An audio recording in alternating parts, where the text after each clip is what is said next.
Hey guys, let's go ahead and get started because it's 10:07 and if the other person who's registered makes it on, we'll let them in.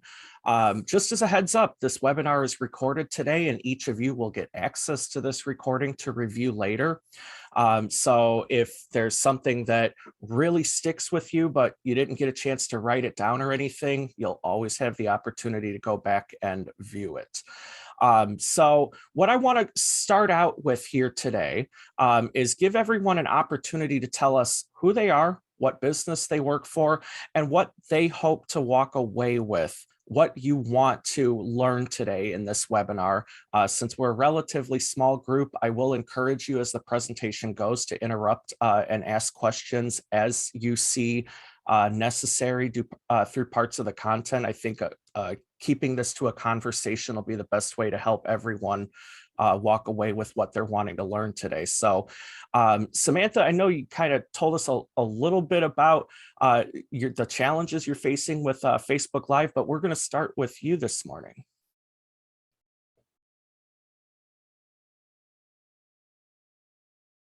Oh, here I come. Hey. Yes, I'm Samantha Simpson. I teach bowspring yoga, so I do advertise a lot by just checking online, and I do a bowspring video each Thursday, and I've been doing that for like 2 years now. And it's the challenges I have is that it didn't used to be like this, but it is now. Like it'll say I'm live, but I'm not, or it'll say I'm not live, but I am, and that's frustrating. It has a bunch of options to use different cameras, but when I use a different camera, it doesn't match my voice with my moves in a yoga video. That makes it worthless. The quality's been reduced so that I have to record it on a different device as well if I want to use it, reuse it on YouTube. And there's a bunch of other options I see that, I tried to just do a Q&A with people last week, and it allows me to type in questions and answers, and it won't, nobody sees them, so it doesn't even matter. Also, I used to be able to see who was on live. Can't see that anymore. It's just gone way downhill, and I wonder why me. Is that for everybody else? It was helpful to see who was watching, so I could talk to them and be like, "Hey, Jill, I can't see that at all anymore." What else is going wrong? It sends me a message that the bandwidth or something is too low. You got to do something about it. I used to be able to grab a screenshot from the live. Can't do that anymore. I used to be able to title the live. Can't do that anymore. It's just like, but yeah, I'm hoping to learn some more, and this can't be all about me. Thank you. You're welcome. So Samantha, I want to ask you one more follow-up question to that. What device are you using to Facebook Live? I Facebook Live on, I do the weekly video on my laptop computer. It's an iMac, and sometimes I do lives from my phone, which is a Pixel. Okay, so Live. So you're kind of using the spectrum of things that's available. So awesome. Yeah. So I think we'll be able to cover some of the challenges that you're facing this morning. So thank you for sharing that. Okay, thanks. Awesome. Next up, we have Kim. Hi, good morning. You said introduction. Yes. Yeah, I'm Kim from Culligan Water here in Johnson County, and I am just here today just to learn. Ryan, you know my history. You know I'm technologically challenged. For a relatively small fee, I'm here just kind of trying to pick up anything and everything that I can. My social game absolutely sucks. I know you just get tired of saying, gosh, Kim, I keep teaching you all these things and you're not implementing anything. So I'm really going to try to do you proud. But I have little intention of doing Facebook Live, honestly, because I don't know enough about it. I have. I get really super nervous. I'm not seasoned like Samantha. I totally enjoy her lives and other people as well. I just feel like my message, well, I have to get a different breadth of people on my social media for them to even watch it too. The people who are watching Petros Culligan is very small. So I have to invite people too. So I'm just a mess. So just ignore me. I'm just going to listen in. Well, Kim, I'm not going to ignore you, but I hope today you learned something that convinces you that Facebook Live is a great way to build your business. Okay. Awesome. Next up, we have Jennifer.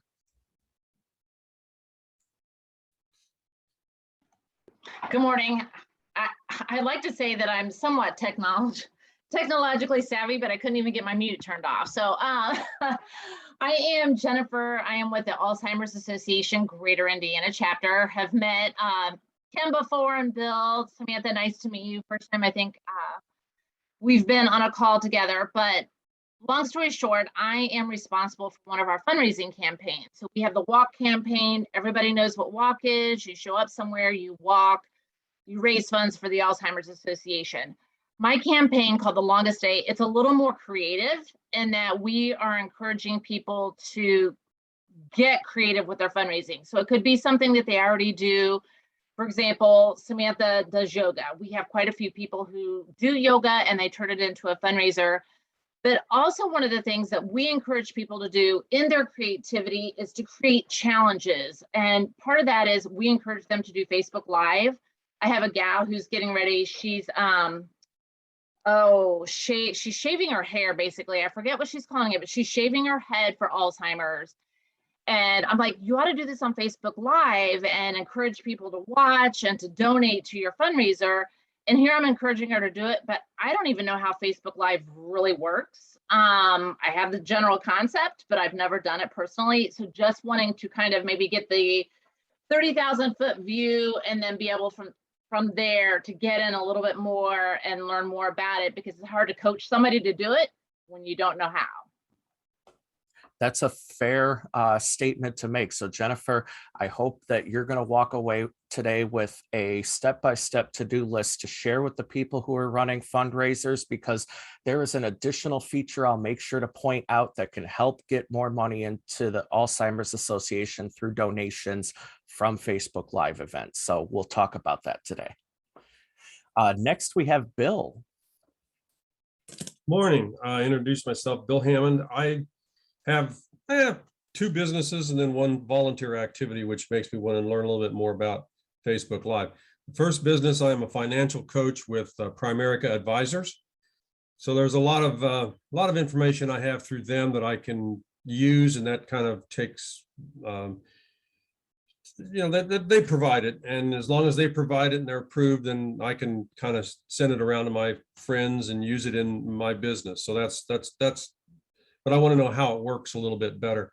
The second one is I do human resources consulting under HRFE Consulting, and that's working with small businesses, just any small business that's out there that has employees and say has policy manuals or employee handbooks that they have to blow the dust off of and create a nice allergy sneezing for a few hours before they can read it.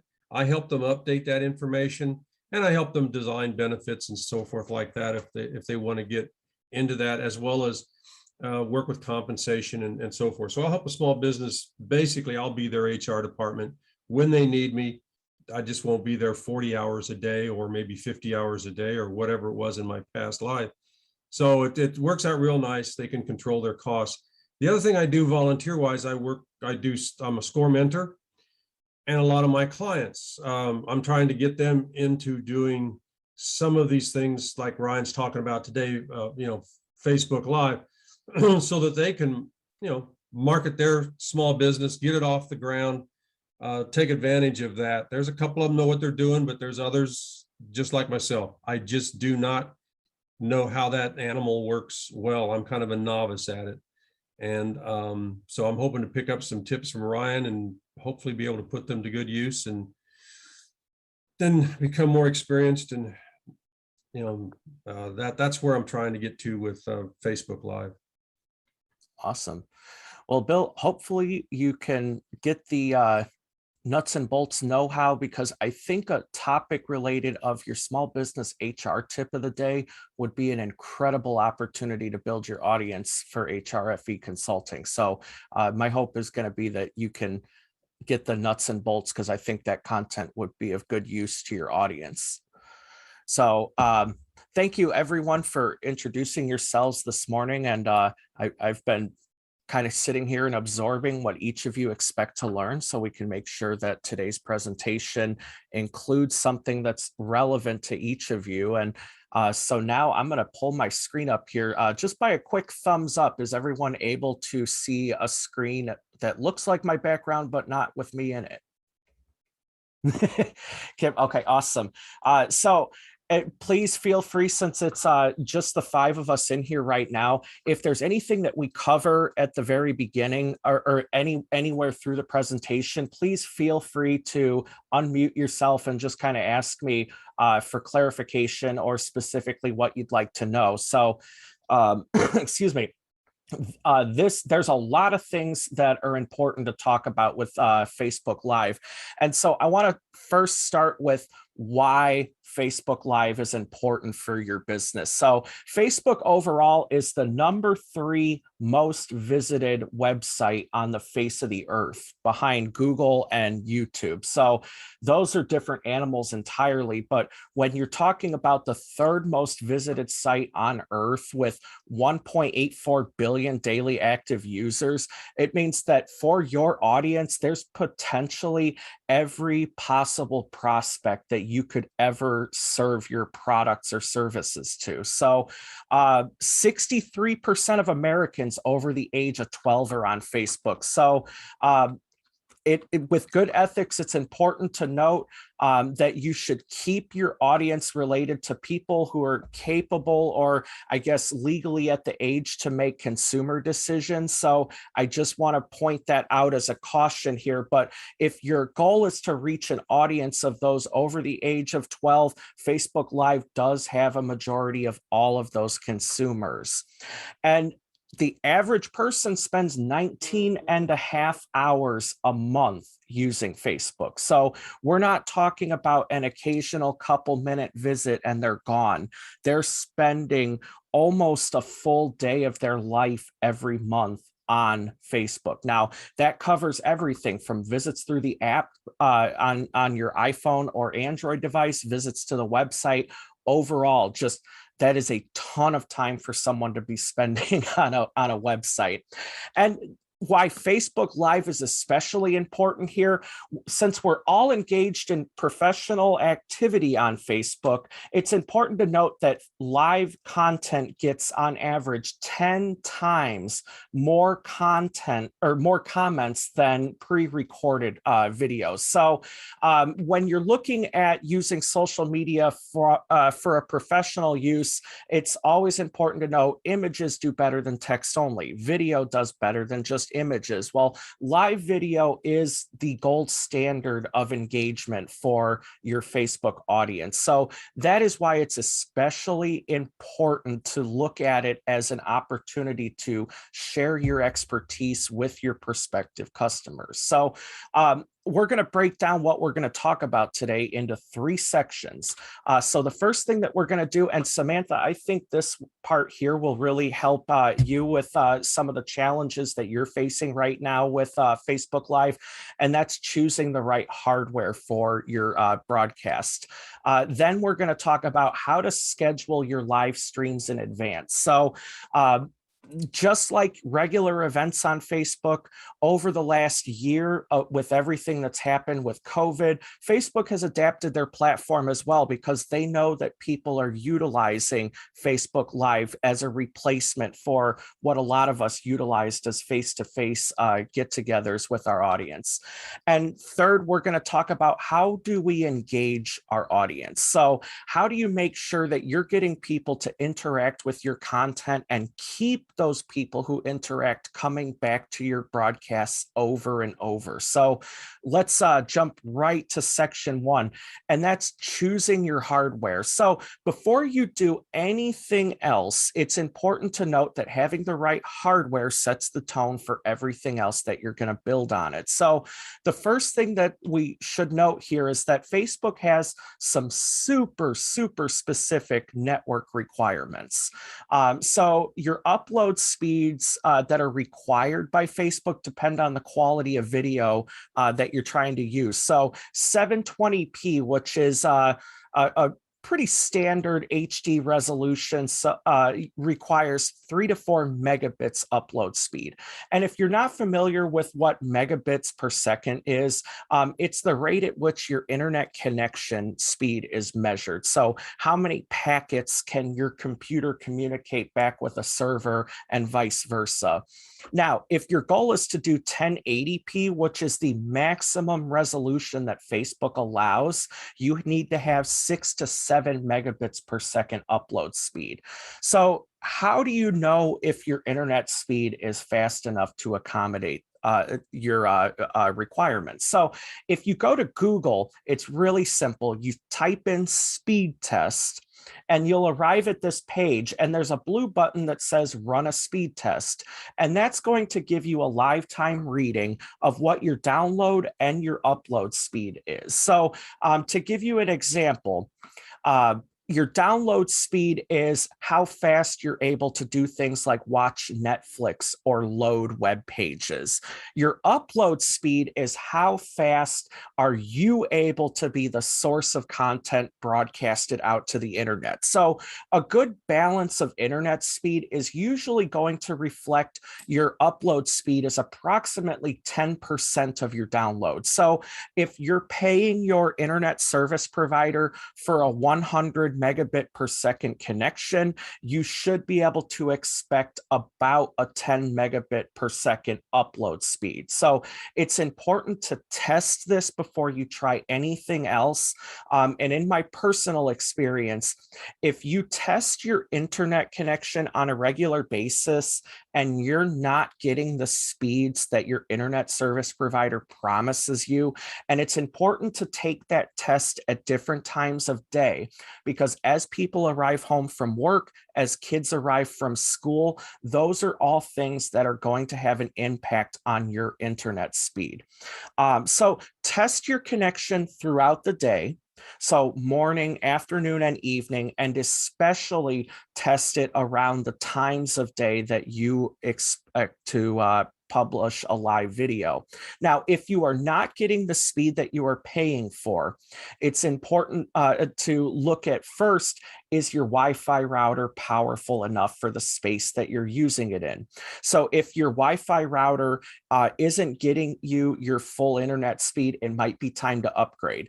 The default boxes that the internet providers here in central Indiana give you are okay for a relatively small space. But if your home or office has a lot of metal in the structure, masonry walls, so bricks, fireplaces, things like that, you may not always in your home or office get a good connection. So if you know your workspace is far enough away from your Wi-Fi router that it just isn't getting you the right speed, talk about upgrading it. Now, if you are sitting right next to your Wi-Fi device and you're not getting your full speed, then it's time to contact your internet service provider, because they can actually get in trouble for selling you a specific speed of internet service but not providing it to you. Then at that point, you could contact your state's attorney general or the FTC and just let them know that they're not providing you the speed you need. So, but overall, if your internet speed isn't there, anything else we're talking about isn't going to be helpful. So this is really important to look at first. So next, let's talk about choosing the device that you're going to use. So of course, Facebook is most popular on people's smartphones because it fits in our pockets. And that also gives us the ability to stream live content. And it's great for recording on the go. So if you're not always recording at the same place, or you impromptu need to jump onto Facebook Live and announce something, Kim, I'll give you a great example. Because you're so active in Johnson County with supporting nonprofits with your branded bottled water for events, that's a great opportunity for you to take your smartphone and jump on there with the nonprofit and say, hey, it's a pleasure to drop off some water here for this event. Let's say, for example, Johnson County Senior Services. That's an opportunity for you to engage your audience and to pick up some people out of their audience as well, because you're streaming something that's a collaboration now between your organization and the other organization that you're working with. Now, computers give you some additional versatility that the smartphone app doesn't. So, and we'll dive a little deeper into that here. But first, let's talk about real quick, using your smartphone. Of course, you want to make sure that you're connected to Wi-Fi wherever it is you are. Now, your mobile network may be able to meet the speed criteria for streaming, but not always. Another thing to consider is that uploading video can obliterate your data plan depending on what you're set up on. So if you're at home, make sure your smartphone's connected to your home Wi-Fi. If you're at work, make sure you're connected there. And if you're out at someone else's location, ask them for access to their Wi-Fi network as well. The other reason for that is if you're in the middle of your live stream and something happens to your Wi-Fi, then the mobile network on your smartphone becomes a backup redundancy, if you will. And that could potentially keep you from going offline if something happens to the internet connection in your home or office. So next, use a tripod to position your phone camera. So yeah, it is possible to hold your phone and do a selfie of your broadcast, but if you've done that, you know it really weighs on your arms and shoulder. It also means that your image isn't going to necessarily be stable. So you're potentially creating content where you're bouncing in your picture and your camera is continuing to refocus, and it just doesn't make for good quality content. Now, if you don't have a tripod, every local electronics store or office supply store offers an affordable tripod for under $40. I recommend investing in one if Facebook Live is something that is important to you. As far as if you watch this webinar today and decide I've got to do this, if you're using your smartphone, please go buy a tripod or something that can hold your phone while you're streaming. Next, it's important to note that you have to have the Facebook app installed on your smartphone. So there are still people out there who access Facebook on a smartphone through their mobile browser. And over the years, Facebook has gotten a lot more particular on saying if you don't have their app installed on your mobile device, you can't use functions, and live is one of those things that you're just not able to do. So keep in mind that you don't have to have the full Facebook app. There is such a thing called Facebook Lite. So if you're using an older smartphone device, or if you're in an area where you're data challenged, if you will, either by bad mobile reception or poor quality internet, it's worth looking at Facebook Lite, and that's LITE in the App Store for your device. So now let's jump back over to using your computer. So it's important to note that if you have a desktop PC, and I'm sure everyone here has already thought about this, but over the years, I've had to explain to a couple of people that desktop PCs don't have a mic or camera pre-installed in them. And I kid you not, it's a real life question that I've received from somebody, nobody here.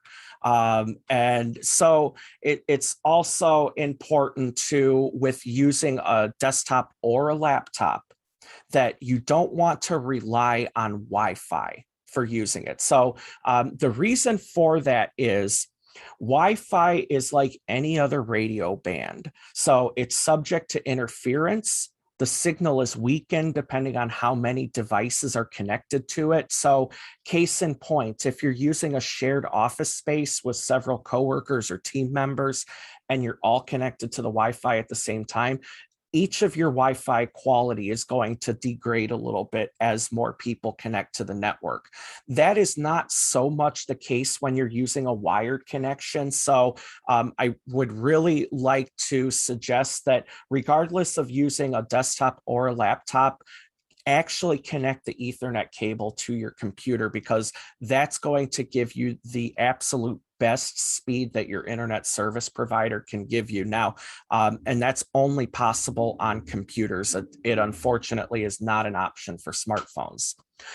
Next, it's important to note that you should always check for updates before streaming. And I'll confess myself, it happens to me from time to time. I wait until the last minute to get things started and then go, oh no, I have to update this program before I proceed. So it is still a challenge for me even.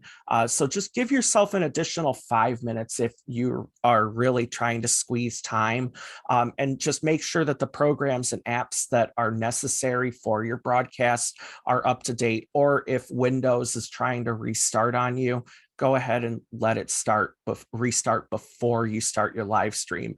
And I actually have before seen someone streaming live on Facebook and their device forced them to restart at that moment.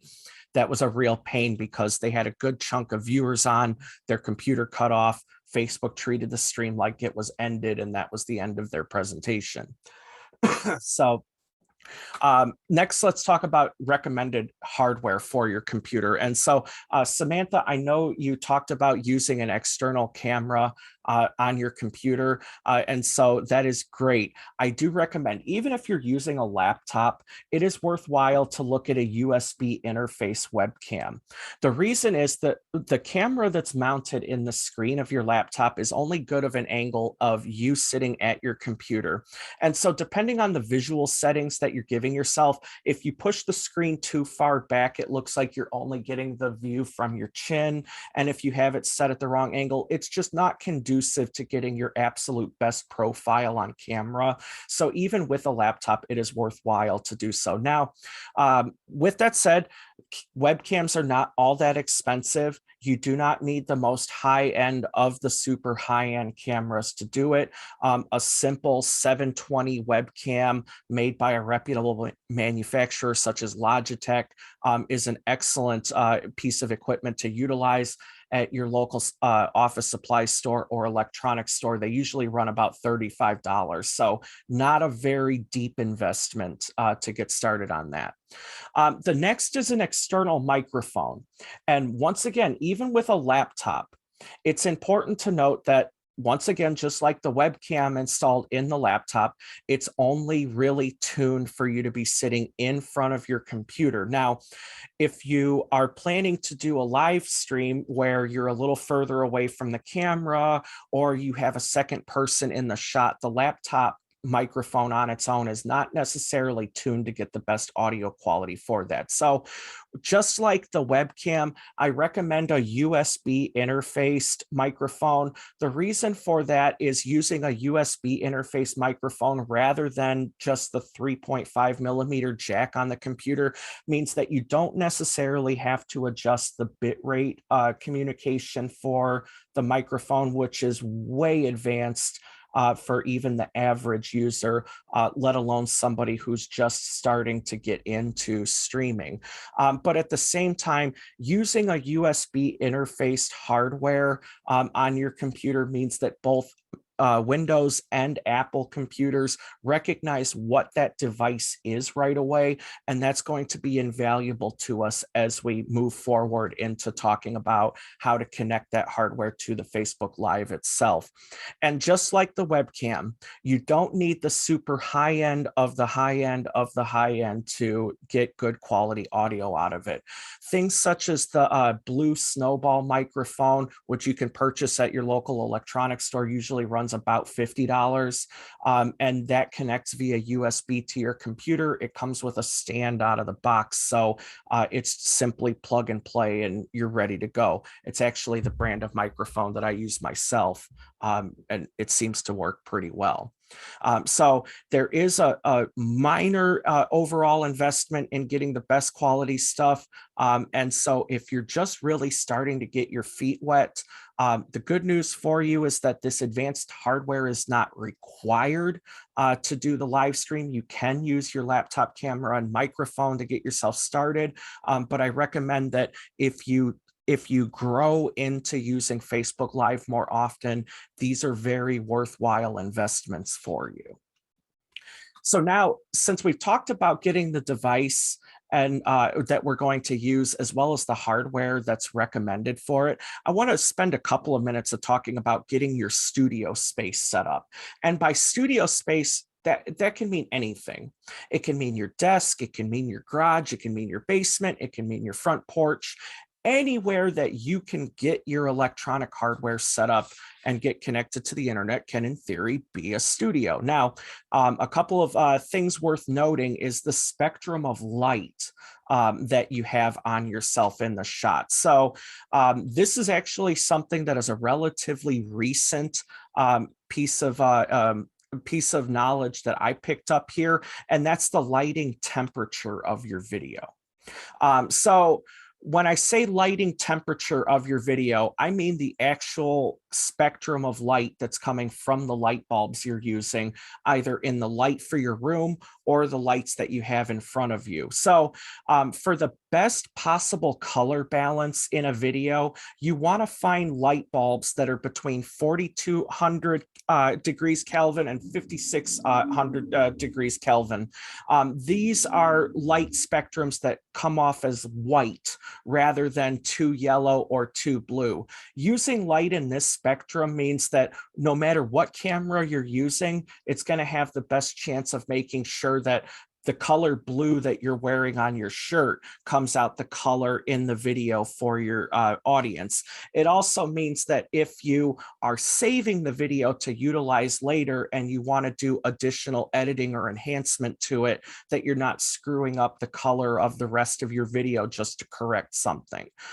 So the easiest way to check if you are using regular light bulbs that you purchase at the store for your lights is to look at the box when you purchase them from the store. And they will all tell you, modern LED bulbs will tell you exactly what their color temperature value is. For example, these here are the Myers store brand LED light bulbs. And they'll tell you right on the front of the package that it's daylight 5000K. So otherwise, you may see on the sides of the package, there's lighting facts. That'll tell you things like the energy usage and the overall light appearance value. So look at those things. And you, once again, just like your camera and your microphone, you do not have to have the super high-end quality equipment to get yourself out of the gate. So what I mean by that is even a regular lamp that you have on your desk could be an appropriate light for you for your videos. You just want to make sure that you have it positioned in front of you, behind the camera, far enough that it's able to diffuse so that you don't appear washed out in your video. So we'll talk a little more about how to position your lighting in your camera here in just a second in the next slide. So speaking of, we'll talk about placing your camera. So when it goes to setup, when you go to set up your camera, you want to make sure that if you are reading notes off your computer screen, that even when you're looking at the screen, the camera is set up so that it looks like you're making eye contact with your audience. Now, there's not really very much difference between public speaking in the sense of on a camera without an actual group in the room and with an actual group as well. You want to make sure that you're coming off as sincere and connecting with the audience. So it's important to make sure that your camera is adjusted in a way that it looks like you're staring right at them through the camera itself. That's what helps you make that connection. The next thing is your microphone placement. So you want to make sure that your microphone is placed about 6 inches to 12 inches away from your mouth, just a little bit below your chin. Now, the below your chin is important because if you have your microphone positioned directly in line of your mouth, more powerful sounds like puh is going to come through in the microphone as a pop. And if somebody's listening with earphones in their ear, that's potentially a very unpleasant sensation in their ear, just like it is listening back to it in any recording. So 6 to 12 inches away from your mouth, a little below your chin is about the best place to put your microphone. Now, depending on the advanced level of Facebook Live that you're going to get into, other things that might be of benefit to you down the road would be like a lapel microphone where you can stick it on your shirt or your jacket and just know that it's not going to matter if you move a little far away from a stationary microphone. So Samantha, I'll use you as an example because you do your bowspring yoga videos for your audience. To be a little further away from your camera, but still have a microphone clip to you means that even in the middle of a pose, your directions that you're offering your audience are going to sound just as clear as if you're staring directly at your camera and speaking to your audience. So little subtle nuances and improvements like that are things to always consider when doing Facebook Live content.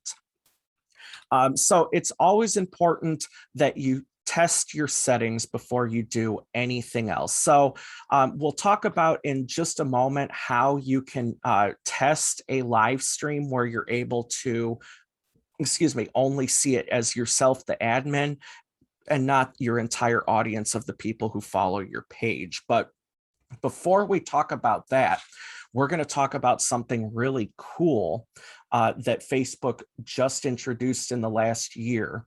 And that's the ability to schedule your live stream in advance as an event that people can say they're interested in or share it with their friends. But before I do that, I'd just like to pause for a moment and give anybody the opportunity to ask any questions that they might have.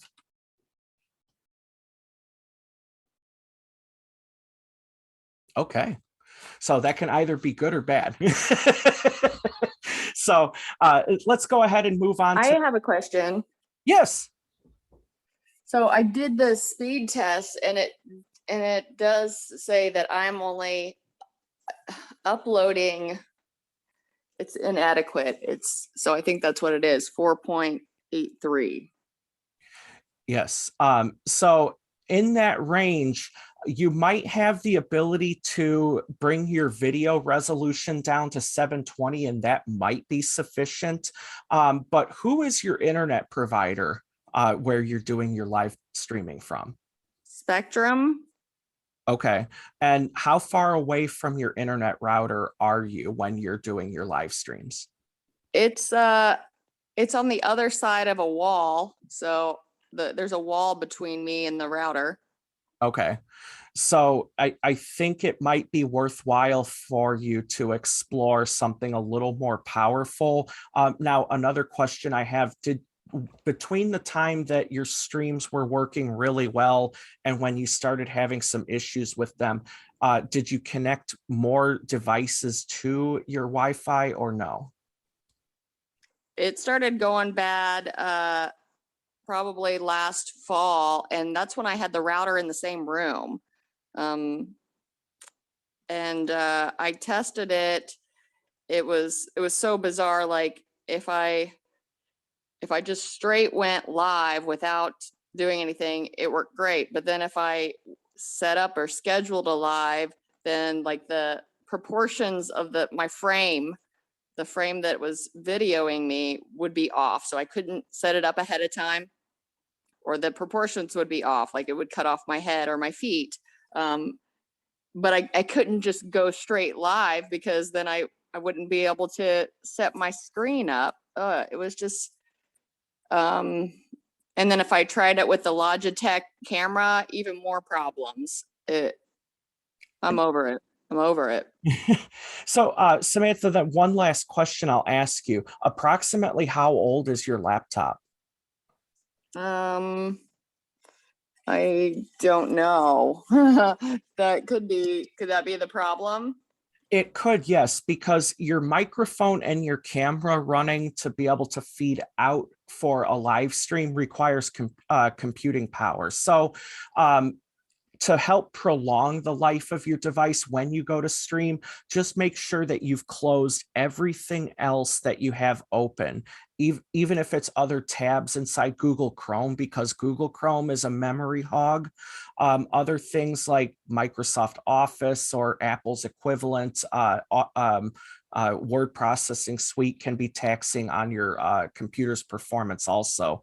But check the specs of your Mac, because you want to make sure for optimum conditions that you're using something with at least 4 gigabytes of RAM. And that's really the bottom floor of what I'd recommend as far as internal computing power. Other things to consider might be if you ran an update from Apple, and I'm not quite as experienced in Mac as I am with Windows, but with older devices, sometimes system updates are really taxing on your resources as well. So just try and look at and see what percentage of your CPU and RAM are utilized when it's just sitting still. If you're in that like 50 to 60% mark before you even open anything else, you're probably at about the end of life of your laptop. I'm not even sure how to find that. Okay. Tell you what, to make sure we keep things moving, I'm making a note to figure out how to do that on a Mac, because I don't know off the top of my head, and I would like to help you answer that question. Okay, thank you. Mm-hmm. All right, got it. Any other questions? Okay. Well, so now let's talk about scheduling our live streams in advance. So this is where we're going to look at our Facebook page on the computer. So I'm looking at these specifically utilizing Facebook Live from a desktop PC, just to make sure that we have all of the buttons available with their text so it looks as familiar as possible to you. So looking at your Facebook page, under the create post block, there's other creates that you can do. And so what we're going to do here is click on live. And that's going to bring us to this next screen where it would allow us to go live immediately. Now, on the left side of our screen, the second tab that is highlighted here says schedule live video events. So this is how Jennifer, for example, for someone that is hosting a fundraiser where they're going to shave their head live on Facebook, she can put that up in advance, and that's going to help her friends and help other supporters of the Alzheimer's Association find that video, where they'd then be able to mark themselves interested and get reminders to approximately when they're going to go live. So once we click on the schedule live event, it's going to give us some different options here. So excuse me.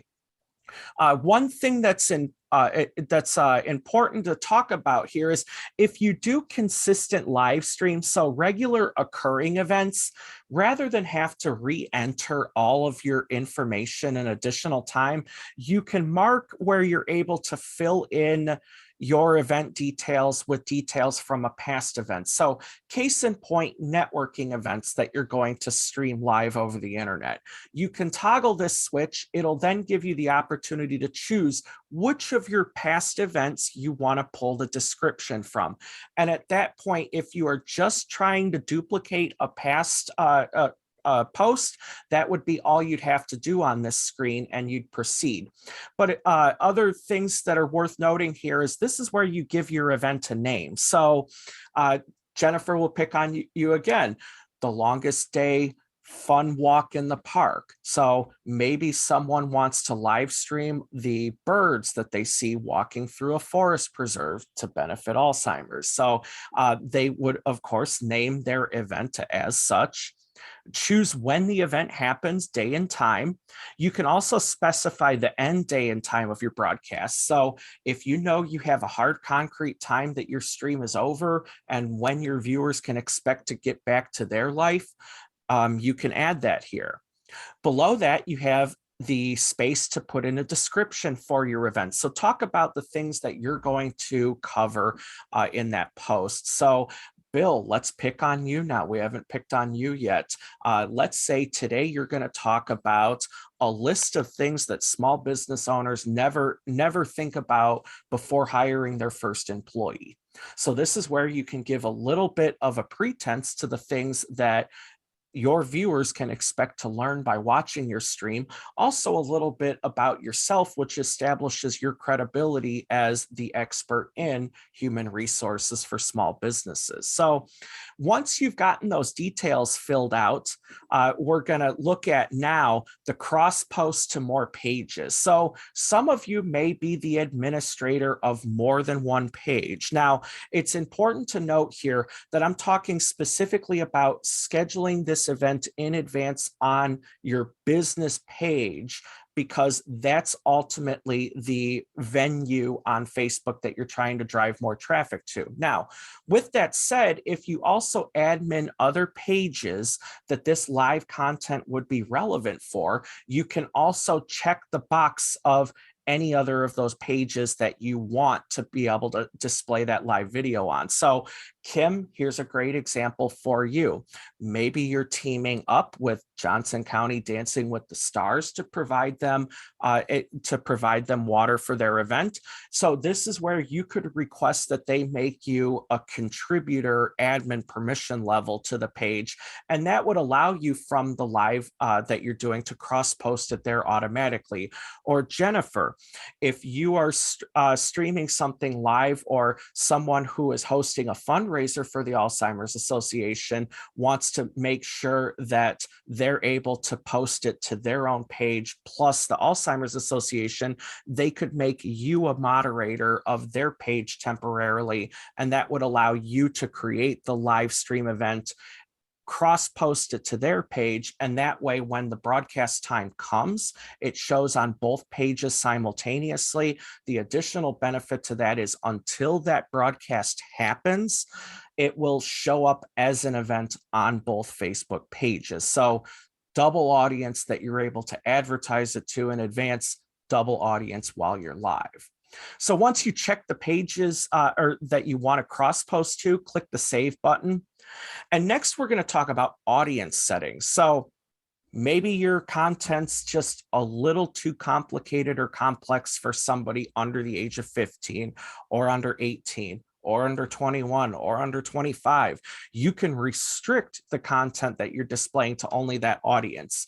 And it's important to note that, especially as business owners, we want to make sure that we're exercising the best possible ethics to not try and sell products to someone younger than the age that they can actually make a decision on it. So if your goal is to stream with people under 18 in mind, it's extremely important to note that you just want to make sure that you're not what's the best way to say this, promoting and the encouragement of a business decision that audience member cannot make is the best way I can word that. So once you've chosen the age profile, now, of course, by default, it is public, and public allows anybody, regardless of their age, to view the video. So if what you're trying to do is educational and informative and isn't trying to encourage anyone to purchase a product, then that's okay. You could show it to everybody. Other things that you can look at is you can say you only want to allow certain countries to view your live content. So maybe you don't want, or maybe you just want people here in the United States to be able to watch. That's okay. Just make sure to type in allowed country, United States. Now, if you do not modify these fields, your video is available worldwide. Now, next, you can also restrict countries. So maybe there's one country in particular that you don't want to be able to see your content, example, China or Russia. you can add those countries in there that you do not want them to see. Now, it is worth noting that today, a lot of advanced users are using something called a VPN, or virtual private network.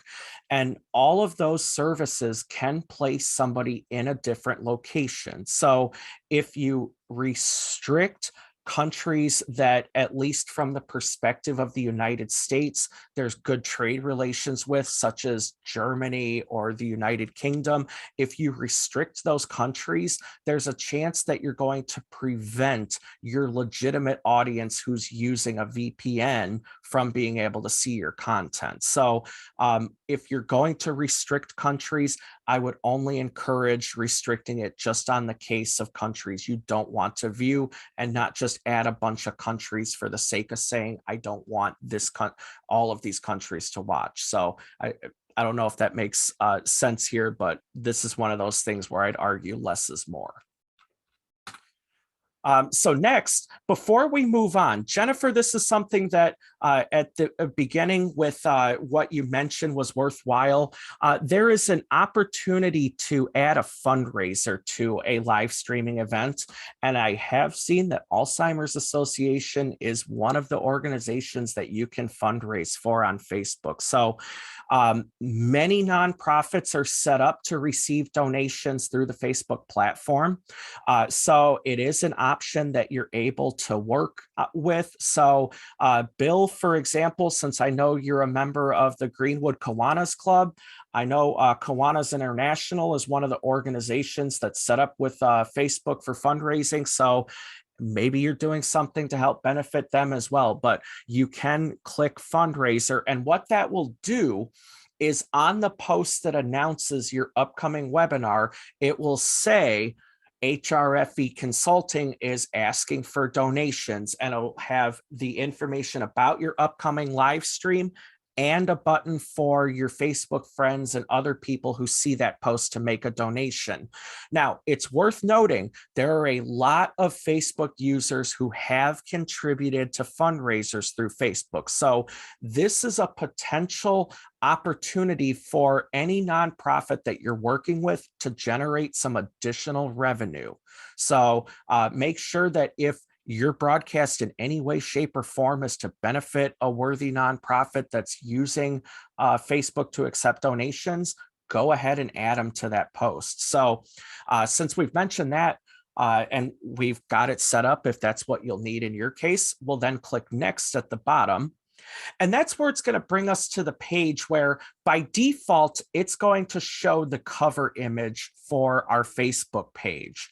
Now, we can hit the delete button, and that will give us the opportunity to upload our own cover image for that event. So if you have a specific image you're using, so Jennifer, will pick on you again, The Longest Day. I know it has its own graphics set because I've seen it around social media. So this is where you click upload cover photo, and you're able to upload one from your computer. Now, once you get that photo uploaded, you can then drag the picture to reposition it where you want. So Facebook forces you down to a widescreen format. So if your image is too tall, it's going to only show a certain proportion of it, and you can then drag it to get the parts of the picture in that you would like to be displayed. So next we'll talk about event settings. So this is where you can add co-hosts to events. So Jennifer, once again, something that's of value to you here. If somebody is hosting a fundraiser to benefit the Alzheimer's Association in their event, they can add the Alzheimer's Association as a co-host. That will then send the administrator of that page an invite and say that this person has requested a co-host with you. And once they click yes, then it shows up on the events tab of their page as well. So make sure that if somebody is hosting anything in collaboration with your organization, that they are adding you as a co-host on it as well. Next, there's the show guest list. So just like any other event, you can set it up where your Facebook friends are able to see that you're attending an event, and you could see other people that are attending as well. So that is a good idea to turn on, except in circumstances where you're concerned about viewers' privacy. So that would be one of the only cases that I would argue against enabling that. But in circumstances like this, where we all generally know each other and we're a relatively well-connected community of professionals, it could be helpful to say, oh, I know Samantha's going to be at this event, or I know Bill's going to be at this event. So it's potentially an opportunity for you to grow your audience. Next, we can talk about who can post inside of an event. So leading up to when your broadcast goes live, this is where you can say only admins can post in the event. So that would mean just you as the person who created an event. You can share things like announcements about who's coming up, or maybe what you're going to cover during that live stream, or maybe even ask a question if your goal is to make the presentation interactive.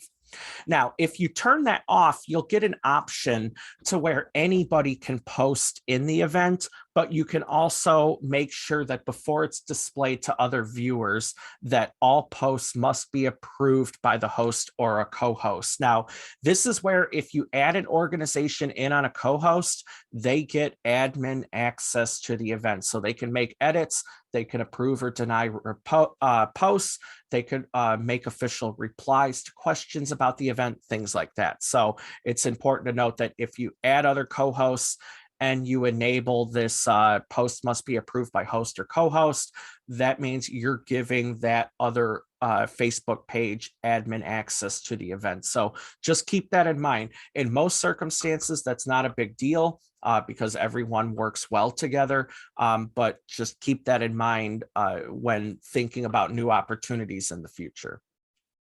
So once you're happy with those, click Save at the bottom of your screen. And then that's going to bring us back to the previous screen we were looking at with our image. So once you know you're happy with everything that you've got scheduled here and you're ready to promote it out, at the bottom here, you have Create Event. So once you click on Create Event, you're going to see a screen that looks like this, and it'll show video event has been successfully created. Now, it's worth noting that this part of Facebook Live has been new for the last year, in the sense that you previously were able to schedule events 7 days out.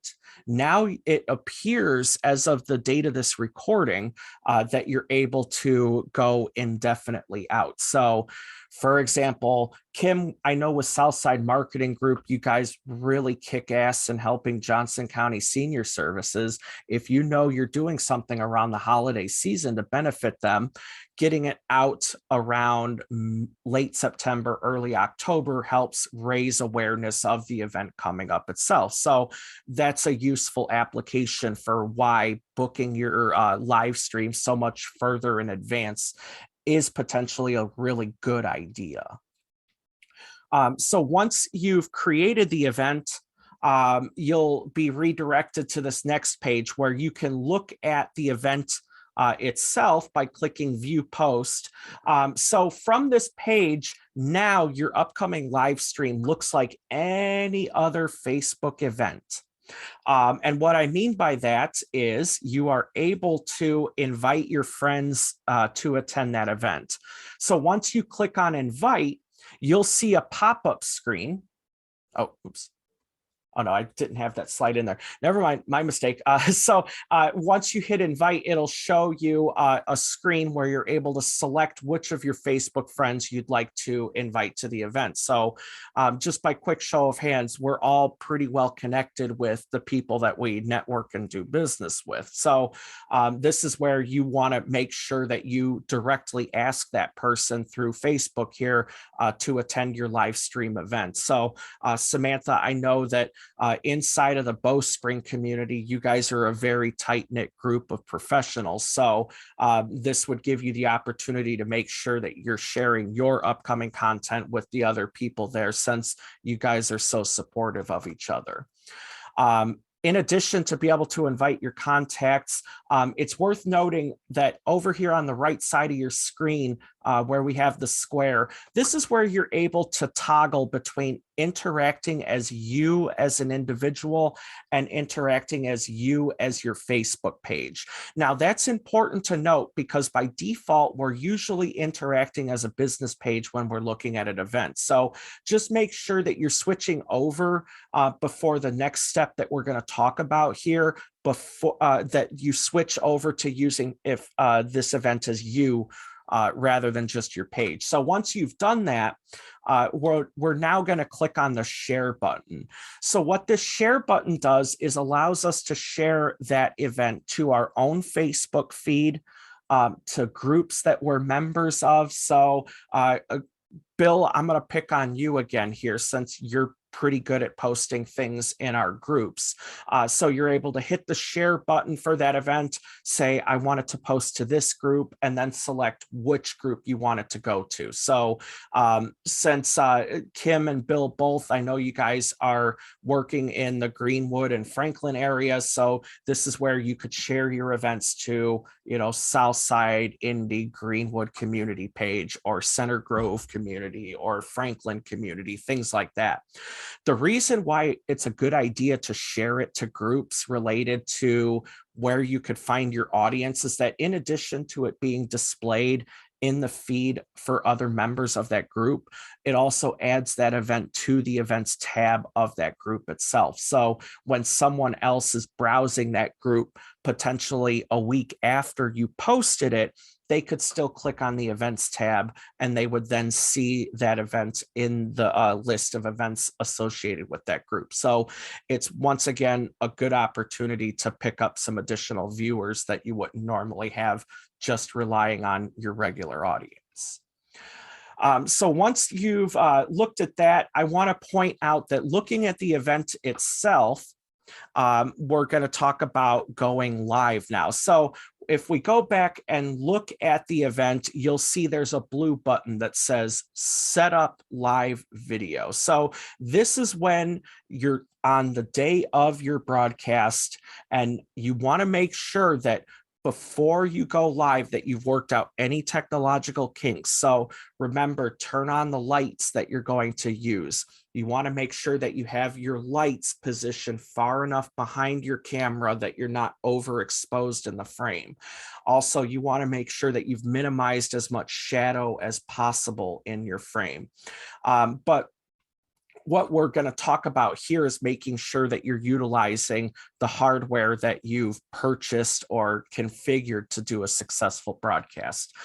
So it's worth noting here that under the Get Started block, by default, Facebook takes you to use camera. So this allows you to take your webcam and your microphone and directly work with it through Google Chrome or whatever web browser that you're using. Other options allow you to utilize a stream key. And I'll give you a very brief overview of this because we'll talk more about it in a webinar we're hosting next Thursday called OBS Studio. A stream key allows you to secretly connect your Facebook Live feed to a computer program that you're running on, depending on which one you use. So if you have something like OBS or another video production suite, you can plug that in directly. But for the purpose of this tutorial here, we're going to utilize our camera. So you'll notice at the bottom of the screen here, you see that there's an icon that says camera issue. So if you're like me and you don't like granting unnecessary permissions to websites who don't need it, you're going to run into issues like this occasionally. And fixing this is as simple as clicking in the top address bar of your screen. In the case of Google Chrome, it's a padlock. And you'll see, of course, your connection is secure, which tells you that Facebook is using their SSL. But you'll want to look at the permissions for your camera and for your microphone. And you'll want to make sure that at the very least you have it set to ask. Ask means that it's going to ask your permission every time.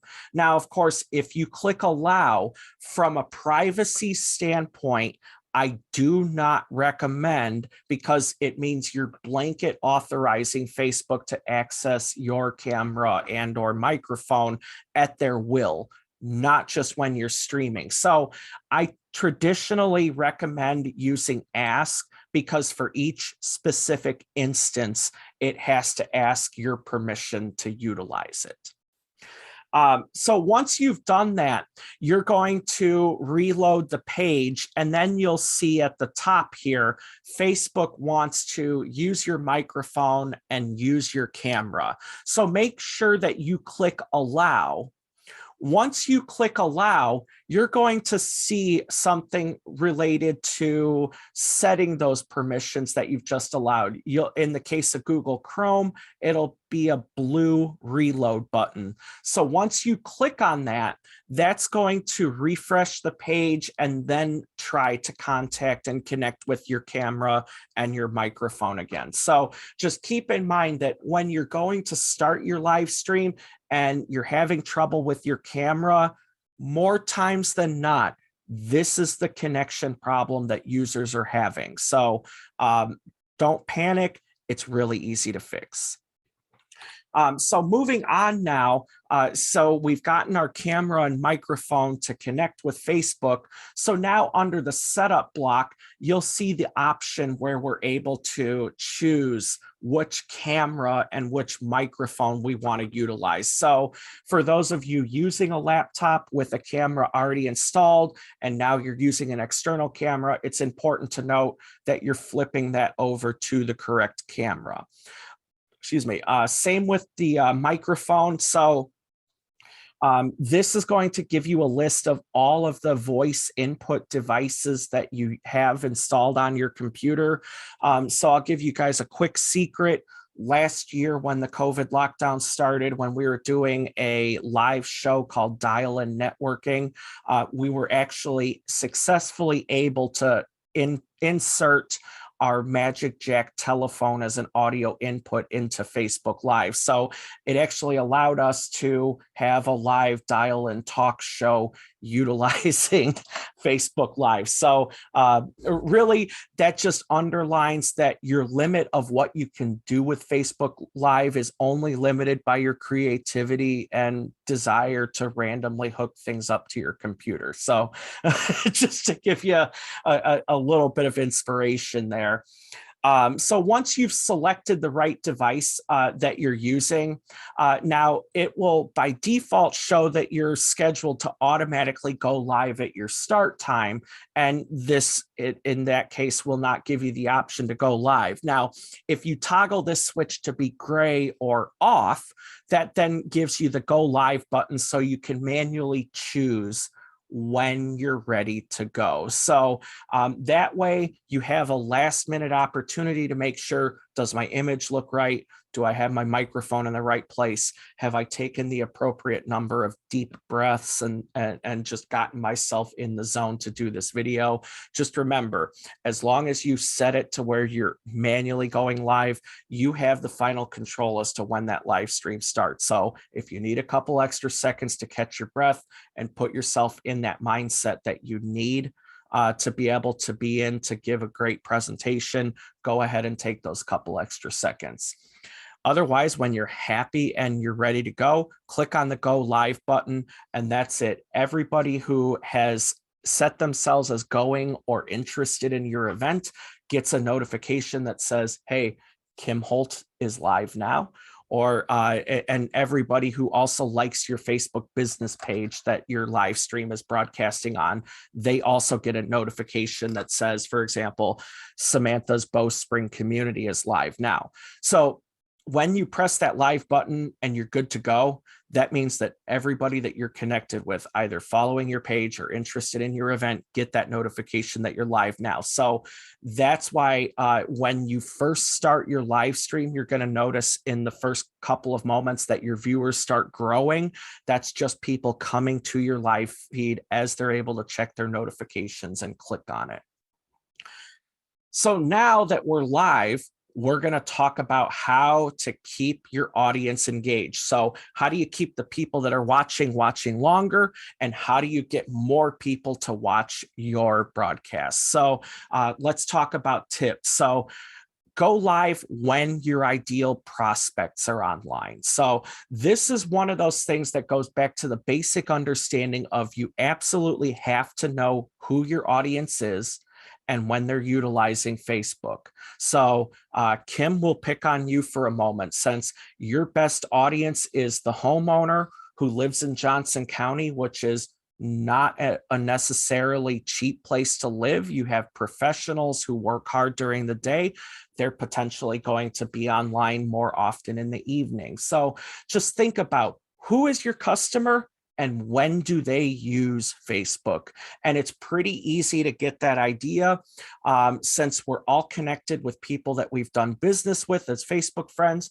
Just go to their profile and look for the approximate times a day that they're most active. So if you find that they're active really crazy early in the morning overall, then that's when you should go live, when they're having their coffee in the morning.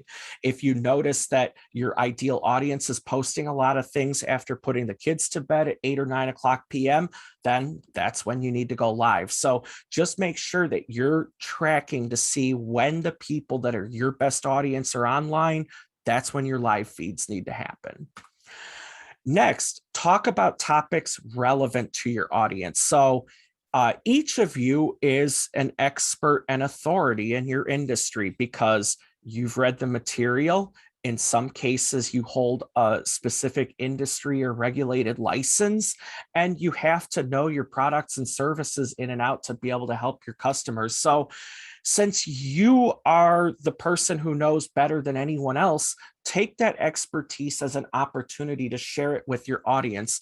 Kim, I'll pick on you again. I've seen the two glasses of iced tea sitting next to each other, the one that's beautiful and clear that you could see the ice and you could see through the glass, and the one that's cloudy that you go, wait a minute, is this just iced tea in here, or is this like a milkshake or something?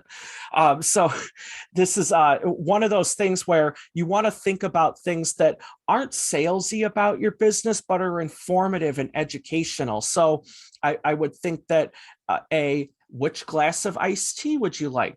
This beautiful amber one that you can see through, or this cloudy one? And then take that a step further. Invite people to come taste it on Facebook Live. Or if you get an opportunity to watch your crew install the equipment in a customer's home, that way you can go live and say, look, our team takes the utmost responsibility to make sure that we keep our workspace clean, we get it installed quickly, and we get you the bottle quality water that you deserve. Things like that kind of give a behind the scenes look of what the customer can expect in doing business with you. And also maybe even some things to think about that could help prevent your customers from making a costly mistake, like buying cheap equipment at the hardware store that dies in a couple of years. So things like that as well. Maybe you get a hot water heater with a lot of buildup in it, and you're able to open it up and show all of the hard water inside the heater and go, oh my God, this is what this water is doing to your appliances. So things like that, things that your audience is going to find interesting and keep them interested in looking at it further. Jennifer, I'll give you a great example. The day after Thanksgiving is a holiday called National Day of Listening, which is something that's exceptionally important when we're dealing with family members who are unfortunately in those conditions where we're not going to be able to ask them about their stories forever. So look at it as an opportunity to try and bring someone's story in, let them share it with the world and talk about their unique experiences.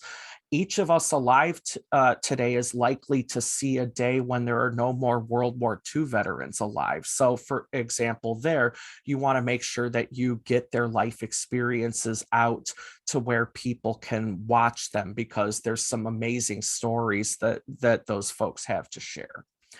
Other things worth noting here is that you also want to ask your viewers to interact through the comments. So Bill, let's go back to picking on you. If you're talking about things to consider before hiring your first employee, and you know you're going to be live for a few minutes, excuse me, ask your viewers to type their questions into the comments and give them an opportunity to get answers to their questions while they're actually watching the video. It sounds ridiculously simple, but it actually works.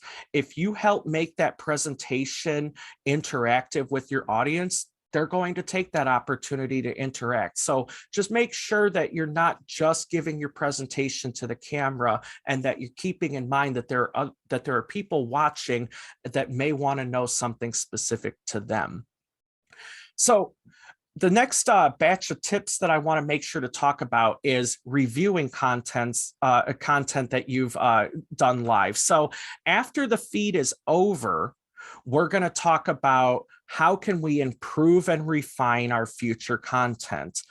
And I know this first one is going to be difficult because we all hate looking at ourselves in pre-recorded video, but this is absolutely essential in developing your style and technique as a presenter. Watch your past broadcasts and review which ones have done better than others. So if you notice that, let's say, Samantha, will use an example relevant to your industry. If we talk about a good diet that relates to someone improving their ability to do yoga, and you notice that that content is exceptionally popular to your audience, that tells you that, great, that is an excellent idea to dive deeper into. Or maybe things that just experiment with your audience. And as you're getting started, you'll see some hits and misses.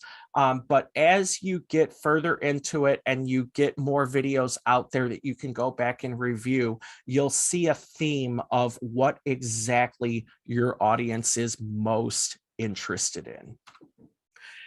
So next, we talked about that, schedule new broadcasts that are relevant to topics that are exceptionally popular, and watch your past videos to help improve your presentation skills. So once again, I know everyone hates looking at videos of themselves because you always, I promise you, you are your worst critic. It doesn't matter who you are.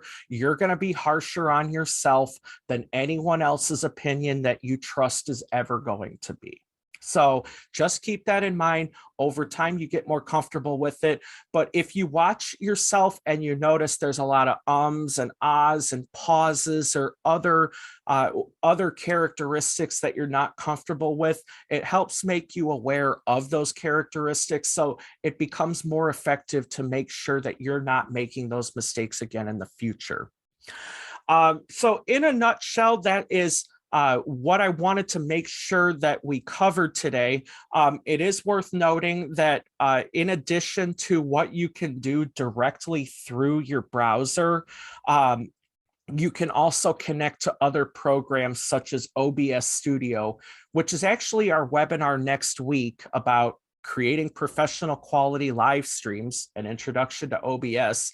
This program, which is free and runs on Windows, Mac, and Linux computers, helps you turn your computer into a professional studio where you can flip between pre-recorded content, live camera, still frames, and pre-recorded videos. So join us next week for that at the same time at 10 o'clock. And so here in our last few minutes, I would love to open it up to conversation to answer anyone's questions, or even to help you walk away with some additional inspiration. So everyone, I appreciate your attention for the presentation, and I'm happy to answer anything you'd like to ask. Thank you again for that. That was incredible. As you know, and mentioned several times, Southside Marketing Group benefits Johnson County Senior Services each year, and we have a fundraiser usually around December 7th. Last year during COVID, we weren't able to get together, so we did a live auction. Jennifer Penson, who owns Dynamic Music Services, was the lead on that. She did a really good job. So I was able to learn today that there is actually a fundraising button. So that would state, Southside Marketing Group is asking for donations. So I appreciate that. And I think I'm going to ask her, so this is recorded, and I'm going to ask her to review this so that when we set this up in, less than 8 weeks, that she has all these tips. I really appreciate everything that you shared with us today. Thank you so much. Thank you, Kim. Yeah, more than what I could take in. So I'm glad you're recording it, and I'll just have to find a way to save that recording. Bill, that'll be sent in the form of an unlisted YouTube video. So you'll be able to access it directly with the web URL. We don't make content publicly available right away because, of course, that's how we encourage people to attend the events. Yep. But anyway, just having it available, I just make sure I can make a note where it is or save it off to there, and so I can get back to it. And like Kim, I like that when I saw that fundraising button, I went, oh, okay, that could be something we could utilize. Yes. Samantha and Jennifer, do you guys have any questions? I don't have any questions, but thank you so much. I feel like that was it was good information. It wasn't as daunting as I thought it was going to be. For some reason, I thought it was going to be very cumbersome, but now I feel like I can talk more intelligently to our participants and using Facebook Live. So really appreciate it. Awesome. Thank you, Jennifer. Samantha, you had started to ask something? Yeah, and I wonder if this might be about my upload speed as well. For a while there was an option to trim my video and to make a thumbnail for it that wasn't random. But those options no longer work and I noticed that those options only work right after you film it. If you try to do it later on, you don't have the option to do that anymore. But now when I try to do either of those, it says, please wait and try later. But trying later, there's no longer options to do that. I wonder if you've ever had that experience. One thing that might cause that, in addition to internet connection speed, are you by any chance using an ad blocker for your browser? I don't even know what an ad blocker is. Okay. So then I will go ahead and guess probably not then in your case, but a quick rundown. An ad blocker is an extension you can install on your web browser that magically makes those obnoxious ads that we see on different websites just appear as gray blocks. So it's kind of nice if you are tired of seeing the refinance your home goofy ads that every news story includes. But some services like Facebook, and this actually did happen to me in the past, having an ad blocker enabled on something like Facebook with so many interactive elements really screws with it. Other things worth noting: what browser are you using for your broadcasting? Chrome. Okay. Has Chrome been able to run all of its updates recently? I don't know a lot about that. Okay. Sorry. Oh, no, it's good. On the top right side of your screen, you're going to see 3 dots. And if you click on that, if Chrome has an update available, there'll be an option in that list that says Update Chrome. If that happened, if that is the case for you, then that's probably a contributing factor. But I'm really curious to know what exactly the specific phenomena is that's happening with you, because I'm kind of drawing a blank on, what would, be my end all be all opinion of this is what's causing your difficulties. So are you saying I want to look for updates and update it, or? Yes. Okay. Yeah. Updates are good because as other programs update, sometimes they stop working with older versions of stuff that previously did work. Also, from a security standpoint, everything is really rigid security. Jennifer, thank you for joining us. Have a good rest of your afternoon. So, but tell you what, Samantha, I'll stay online for a couple of minutes after this if you'd like, because I'd like to learn a little deeper about your specific. Oh, thank you. I appreciate that. You're welcome. So, are there any other questions?